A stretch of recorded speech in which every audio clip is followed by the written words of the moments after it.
नमस्कार दोस्तों, आप सुन रहे हैं KRL FM पर the hard thing about hard things book के ऑडियो समरी। दुनिया के सबसे बड़े वीसी में से एक A16Z के सहसंस्थापक बेन होरोविट्स द्वारा लिखी गई किताब है। यह किताब होरोविट्स द्वारा एक टेक फर्म ऑप्सवेयर के CEO के रूप में काम करने के समय के बारे में है। उन्होंने प्रबंधन भर्ती के बारे में सीखे गए सबक को पुस्तक में साझा किया है और बताया है कि उन समस्याओं के बारे में कैसे सोचा जाए जिनसे केवल CEO जूझते हैं।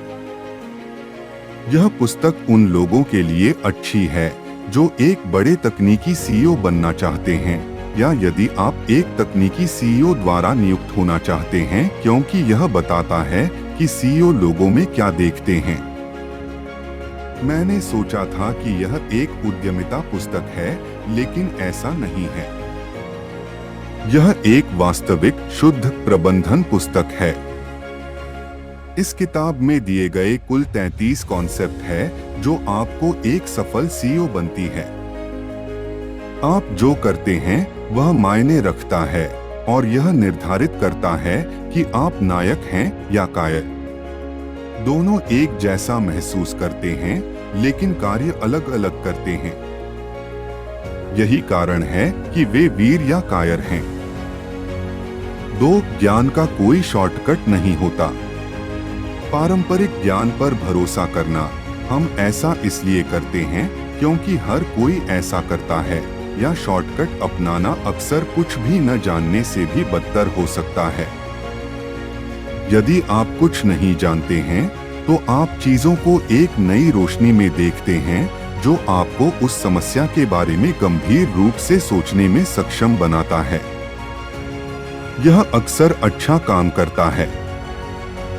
3 जब चीजें गलत होती हैं तो इसका कारण यह हो सकता है कि आप क्या कर रहे हैं या आप क्या नहीं कर रहे हैं। 4 एक अच्छा CEO होने का कोई रहस्य नहीं है।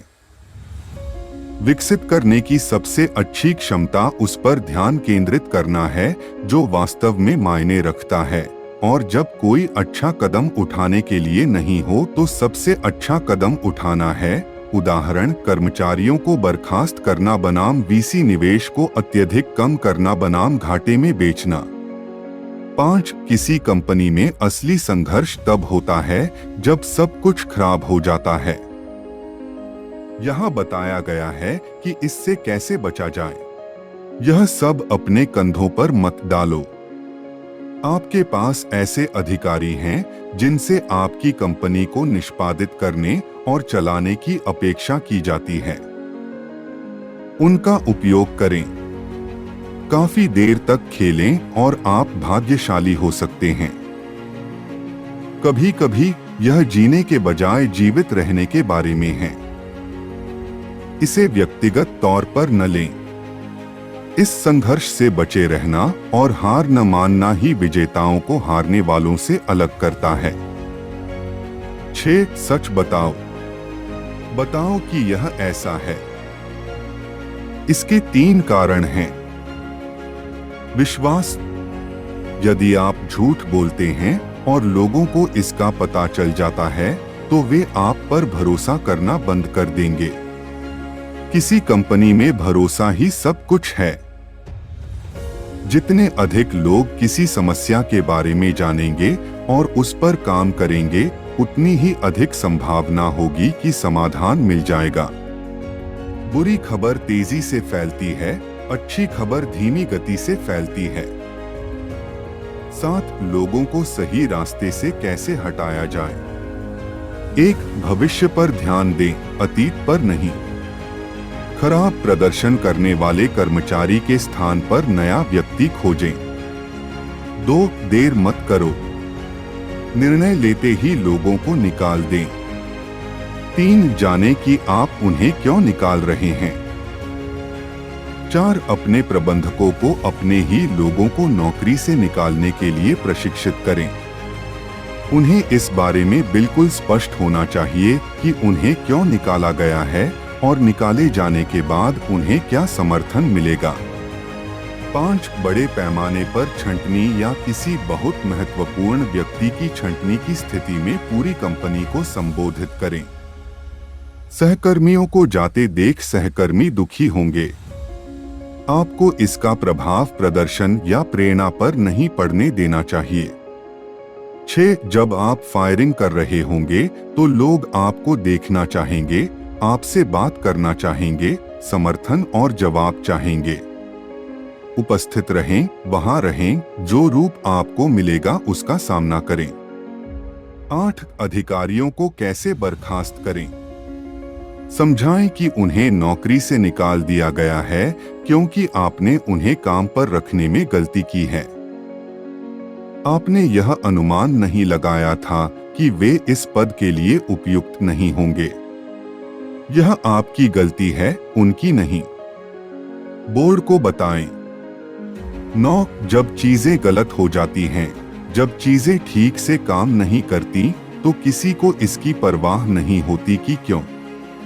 उन्हें ठीक करना आपका काम है ताकि वे सुचारू रूप से चलें।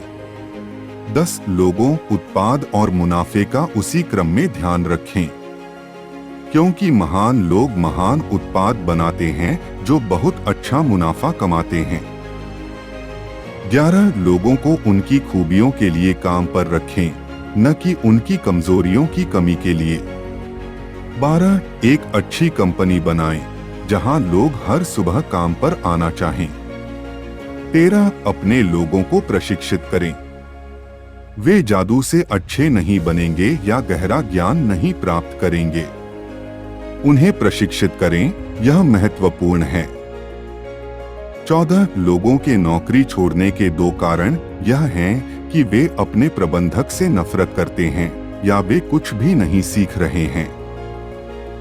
15 यदि आपके पास किसी सीईओ मित्र से किसी कर्मचारी को काम पर रखने का मौका है तो ऐसा न करें, या यदि आप ऐसा करते हैं तो पहले सीईओ को कॉल करना और अनुमति मांगना सुनिश्चित करें, या कम से कम यह देखें कि वे कैसा महसूस करेंगे। 16 अधिकारी 2 प्रकार के होते हैं। वे जो बहुत छोटी कंपनी में चीजें चला सकते हैं, प्रोएक्टिव, और वे जो बड़ी कंपनी में चीजें चला सकते हैं, रिएक्टिव। जब आप एक छोटी कंपनी में काम करते हैं तो जब तक आप ऐसा नहीं करते तब तक कुछ नहीं होता। यदि आप कॉल नहीं करते तो कोई बिक्री नहीं। बड़े पैमाने पर इनपुट के बिना कंपनी छोटी और स्थिर बनी रहेगी। बड़ी कंपनियों में यह विपरीत है। समस्याएं तो आती ही रहती हैं और उन्हें ठीक करने पर ध्यान देना चाहिए। यही कारण है कि बड़ी कंपनियां छोटी संरचनाओं में खराब प्रदर्शन करती हैं। वे चीजों को घटित करने के बजाय उनके घटित होने का इंतजार करती हैं। 17 लोगों को यह मत बताओ कि क्या करना है। आप उनसे जो अपेक्षा करते हैं उसका लक्ष्य उन्हें बताएं। उदाहरण के लिए यह मत कहें कि ग्राहक को बुलाओ, कहें उत्पाद बेचें। 18 कर्मचारियों में व्यवहार पैदा करने का एक तरीका प्रदर्शन को मापना है। कोई भी मापने योग्य चीज लोगों को इन चीजों को घटित करने के लिए प्रथाओं को अपनाने के लिए मजबूर करेगी। कंपनी में सभी के लक्ष्यों और उन मानदंडों के बारे में स्पष्ट रहें जिनके द्वारा आप इन लक्ष्यों को प्राप्त करने में उनकी सफलता को मापेंगे। 19 प्रबंधन ऋण। प्रबंधन ऋण एक अवधारणा है जो कहती है कि आपके द्वारा अपनाया गया कोई भी प्रबंधन शॉर्टकट अंततः एक ऋण बना देगा जिसे आपको लंबे समय में चुकाना होगा। प्रबंधन ऋण बनाने के लिए नीचे 3 अभ्यास खोजें। 2 को बॉक्स में रखना। कभी कभी आपको किसी ऐसे व्यक्ति की जरूरत होती है जो बिक्री में अच्छा हो और मार्केटिंग में अच्छा हो। आप पाते हैं कि एक व्यक्ति बिक्री में महान है और दूसरा विपणन में महान है। इस प्रकार आप उन्हें एक ही भूमिका के लिए एक साथ रखने का निर्णय लेते हैं। यह एक बुरा विचार है क्योंकि यह हर किसी को भ्रमित कर देगा कि किसका अधिकार किस पर और किसके लिए है। जब संचार अस्पष्ट हो जाता है तो पूरी कंपनी को नुकसान होता है। नौकरी छोड़ने की धमकी देने वाले कर्मचारियों को अधिक मुआवजा देना, इससे राजनीतिक व्यवहार बनेगा। कर्मचारी सीखेंगे कि पदोन्नति पाने का तरीका नौकरी छोड़ना है और इससे कंपनी का पूरा माहौल खराब हो जाएगा। यही कारण है कि आपको वेतन वृद्धि और पदोन्नति जैसी चीजों के लिए बिल्कुल स्पष्ट प्रक्रियाओं को लागू करने की आवश्यकता है। औपचारिक माप प्रक्रियाओं का न होना। जब आपको पता चलेगा कि कोई व्यक्ति खराब प्रदर्शन कर रहा है, तो आपके पास उन्हें बताने के लिए कोई तरीका या उपकरण नहीं होगा, क्योंकि आपने पहली बार में कोई स्थापित नहीं किया है। 20 अच्छे सीईओ अभी कठिन निर्णय लेते हैं जिसका परिणाम बाद में मिलता है, उल्टा नहीं। 21 राजनीति को कंपनी की कीमत पर किसी की महत्वाकांक्षा और करियर को आगे बढ़ाने के लिए हथकंडे अपनाने के रूप में परिभाषित किया गया है।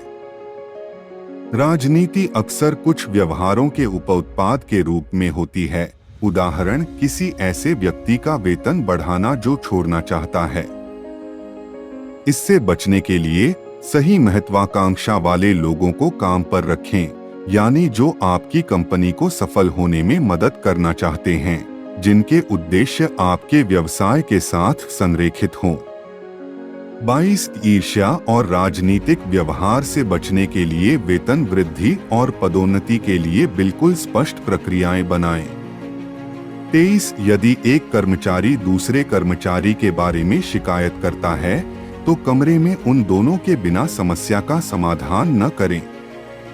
कभी कभी केवल एक सप्ताह के लिए कर्मचारियों की अदला-बदली करके समस्या को ठीक किया जा सकता है। बिक्री का प्रमुख एक सप्ताह के लिए विपणन का प्रमुख होगा, जबकि विपणन का प्रमुख बिक्री का प्रमुख होगा। इससे समझ और सहानुभूति मजबूत होगी और टीमें मिलकर बेहतर काम कर सकेंगी। 24 पीटर सिद्धांत। यह सिद्धांत बताता है कि पदोन्नति प्रक्रिया के कारण सभी संगठन अंततः अपंग हो जाते हैं। अपनी वर्तमान नौकरियों में अच्छे लोगों को अन्य नौकरियों में पदोन्नत किया जाता है। जब वे अच्छे बनना बंद कर देते हैं, तो उनकी पदोन्नति बंद हो जाती है और वे जिस काम में रुचि रखते हैं उसी में फंस जाते हैं, जिससे पूरा संगठन कमजोर हो जाता है।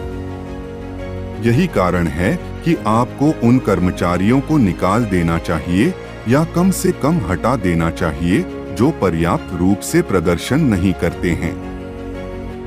25 घटिया लोगों का कानून। यह कानून कहता है कि आपकी कंपनी में हर कोई अपने प्रदर्शन को सबसे घटिया कर्मचारी से मापेगा।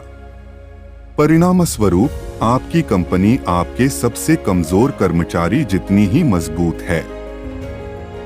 यही कारण है कि आपको केवल सर्वोत्तम लोगों को ही काम पर रखना चाहिए। 26 अपनी कंपनी का विस्तार कैसे करें।